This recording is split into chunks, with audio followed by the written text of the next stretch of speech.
Bears of Shaw University are preseason pick number 4 in the South and 5th overall. They were 5th in scoring in the CIAA last year, averaging 26 points a game, and they allowed only 24 points a ball game, which was 4th best in the CIAA. They were the #1 pass defensive team in the conference, allowing only 140 yards per ball game. They intercepted 16 passes, and they only allowed 16 passing touchdowns.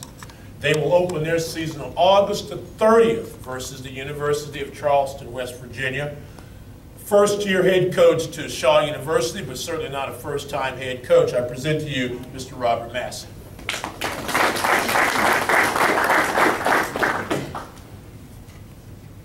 The football program at Shaw has had a lot of success over the past 5-6 seasons. And last year was a down year. Now you're taking over. How does the ball continue to roll for Shaw University? Well, I think it starts with recruiting. A chance to go out and recruit some athletes to replace some of the guys we've had in the past 3 or 4 years. And of course, you had to replace Coach Asbury, who was also the offensive coordinator. We went out and brought in Maurice Flowers and Johnson Smith. They averaged 26, 27 points a game a year ago. And they beat us, so it's kind of easy to win a game that can beat you to join you now. You were the defensive coordinator. He was also, you bring it with you. Exactly. There you go. The offense had some weaknesses. You had some key losses, but you got some guys returning. Talk about that offense. Well, we had one kid that actually led the country in kickoff returns, and James Langford, and he's coming back, so he'll probably be out starting right back. Him and Antonio Dunn, he got to spend the program for the last 3 years also. And we got a new kid in town, quarterback James Stone, transfer kid. Big time arm, he's a passer. So we're going to spread the ball around like we did in the past and try to just score a lot of points. On the defensive side, will you continue to be the coordinator, or do you have someone in to do that? Well, right now I'll continue to do the calling, play calling in terms of defense. We've got to replace a big-time D-line. Marcus Robinson, Stanley Porter, Charles Lees, those guys are gone. And we got some young men that we recruited this year to come in and help us. You guys, we're talking about last season's schedule. Interesting. You know, you didn't win enough games that you wanted, I know, but you lose the first 4, and it would have been a very, very easy time for everybody to quit. And I think talking to you and talking to Asbury, that's when everybody kind of circled the wagons, and you ended the season on a pretty positive note. Yeah, you know, it's not that we take anybody lightly starting the season. It's just that we know at the end of the year we're facing teams like us and Fayetteville State and St. Augustine, so we already know what we have to do at the end. Unfortunately, it takes us a while. You know, since we've been in business at Shaw since '07, we've been slow starters. We're trying to change that this year.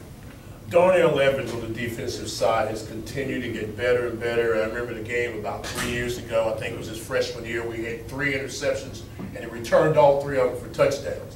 So, you know, he's continued to amaze. Now he's a senior preseason All-Conference, preseason All-American in some polls. Talk a bit about Darnell Evans. Well, one of the beauties in Darnell Evans is he was a walk-on. So nobody actually went out and recruited the kid department. He came to Shaw, and he's been everything we've asked for. He's an outstanding student, and of course, you know, he's a pretty good football player, special kid. And we've got 135 online viewers, and one of them had a great question for you, Coach. They're putting the pressure to you immediately.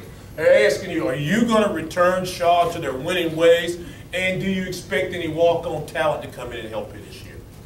Well, yeah, of course, you know, you always can take walk-ons when you don't have a big budget. The plan is to return Shaw to his winning ways. I need to say something to Coach Maynard. Thanks for coming to my golf game. Appreciate it. See, I got you. I'm going to leave Maynard alone today, see, because, you know, we'll leave him alone right now. Right. But the question is, you're going to return him, you talked about you brought up golf. How do you get the program back to championship caliber when you're starting to wear the rings again? Well, I think, again, the guys that we brought in, we had a good mixture of transfers as well as freshmen. We recruited the state of North Carolina a little heavier than we have in the past. So we'll have a bigger home base. And I just think, you know, again, I think Coach Flowers, from the times that I've known him as a coach, big-time coach. He's a guy that, like Asbury trusted myself and Coach Brewer with, we had the defense. He pretty much turned out his back and allowed us to do our job. And you know, Coach has shown at Smith that he's capable of doing that. So hopefully we'll get the same results that they had, being a high-scoring offense. And defensively, we're not rebuilding. We're just going to try to, you know, just patch a few holes up and keep going from there. We thank our online viewers for continuing to ask questions. Another question for you, Coach, goes simply like this. Any new wide receivers this season, and who's going to be the person that's going to throw the ball, and how do you protect it? Well, there'll be competition. You know, we have a little saying, the best all time. But at the quarterback position, we have Quinshawn Owens returning, and James Stallings transfer I mentioned earlier. That will come. Those two will be competing for the starting job. Receiver-wise, we have some guys. Ty Craig, he's returning. T.J. Brown's QB on campus a year ago. He's out this year, so he'll be playing as well. He's about 6'2". 20 pounds, can run, stretch the defense. Something we need. And we have some other kids. Kid named Brian Parker coming in, transfer guy as well. Keon Cole, tight end, coming in. So we got some big targets, guys that are veteran ball players. They can play, understand the game, and they've been here this summer. And they got a chance to understand me and as well the staff, our mentality. So I like what we're going to do offensively. Who protects them? Well, we got a bunch of big bodies, just like everybody else in CIAA. Ron Davis was our center a year ago. He's returning. Of course, Lamar James, we call him Jock James. He'll be returning as our left tackle to protect the blind side of our quarterbacks. Trey Curtis, and Brian Bridges. These are guys we've had in the system, so they got a chance to play a little bit last year. So they should be, and we expect to be a lot better this time. Yeah, good special teams. Lincoln Shepard's gone, right? Unfortunately. Unfortunately, Lincoln Shepard's gone. So who handles the kicking duties? Well, we had a freshman last year, a guy out of Atlanta named George Mulumba. He's going to go out kicking and playing. George, we also signed a young man named Stephen Cole out of Florida, so he's going to come in and compete for that as well. So special teams wise, we'll be okay because we pretty much commit our defensive guys to our special teams. We've always felt like that's an extension of special teams of defense.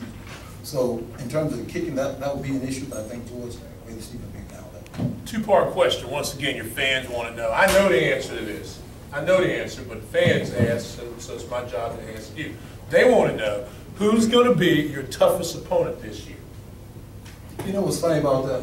And I'll say this. Of course, again, all the coaches have alluded to the fact that the competition has gotten better year in, year out. So I don't know exactly which team will be our toughest opponent, but I think as a coach, a head coach, even as a position coach, you're more so concerned with your kids. And what I mean by that is if we do the things we've done in the past, we do it the right way, that increases our chance of winning. We know we got a good team against, we know we have a good team in Winston-Salem State, we know we have a good team in Fayetteville State, but I can't sit here and definitely say who's going to be our toughest opponent, because my concern is our mindset once camp break and then we get into the season. Right now we're going to concentrate on Charleston University, which is our first game off. In a very challenging non-conference schedule, we're playing two SIAC teams in Miles and Stillman along with the University of Charleston. We talked about him a moment ago, but fans' question again is about Darnell Evans. So I guess my question would be, what are the continued expectations? How does he get better and better, Darnell Evans? Well, I think Darnell's going to be a cornerstone for the defense. You know, he's been a 2-year starter, he's going to his 3rd year. This kid has some intangibles, and what I mean by that, in a former DB, you can't tell now. But he has quick twitch muscles. He has some things that you don't teach, you can't coach, and he's been able to continue to improve. He's a hard worker on and off the field. He's a good young man. And I think he has a chance to be an All-American. If you notice on our brochure, he's the kid that we're pushing out there. You know, a lot of times you got a whole bunch of players and you try to push. You can't push the whole team. He's the only kid on our team that was selected for, preseason all-conference. And it's a good choice. And I know some guys will be a little disappointed, but at the end of the day, if they use him as a model, they'll be a good guy to follow and probably give some of the benefits and reap some of the awards that he's going to get at the end of the season. Reaping some of those benefits real quickly, you get an opportunity for NFL guys to come in and watch. Edon Kaufman is with Seattle, or was at least going to free agent camp. Talk about his progress, another guy from the CIAA. Well, Kaufman was a 3-year starter for us. And of course, he played last year in camp. He just signed this year with the Seattle Seahawks, so we're proud of him. He graduated on time. Good young man, hard worker. We've been real fortunate because we're in an area, in that Raleigh-Durham area, where a lot of professional scouts live. So they have to come out. That's their job. You get fired as a scout if you allow a kid, and some of these kids from our conference, to go to a team, and the local team don't know anything about the kid. That's your job. So we're fortunate in that they have to come and watch us practice. Then they have to watch us play. And we got enough guys, we got enough talent, so some of the other coaches have alluded to about guys playing in the National Football League from this conference, that they have to pay attention to us. Last thing before I let you go. I alluded earlier that you were a former head coach. You were a coach at Livingstone. Right. You've got a great NFL background. How will you be a better coach, or what will you have learned from the first time you were a head coach in the CIAA to this time? Well, the reality of this thing is, as an interim head coach, it's hard to recruit. It's hard to hire another coach because no one knows how long you're going to be there. I have a contract. I have a budget. I am the head coach, I'm not the interim head coach. So now when I go to a young man's house and talk with his parents, they know I'll be there. When I go try to hire a coach such as Coach Flowers, he knows I have a contract, I'll be there. So now you can put in place the things you're going to need to be successful. And that's probably the biggest difference. We look forward to watching your team play. Good luck versus the University of Charleston in that first game up there on August the 30th. Thank you. Head coach Robert Massey, the mayor of Shaw University.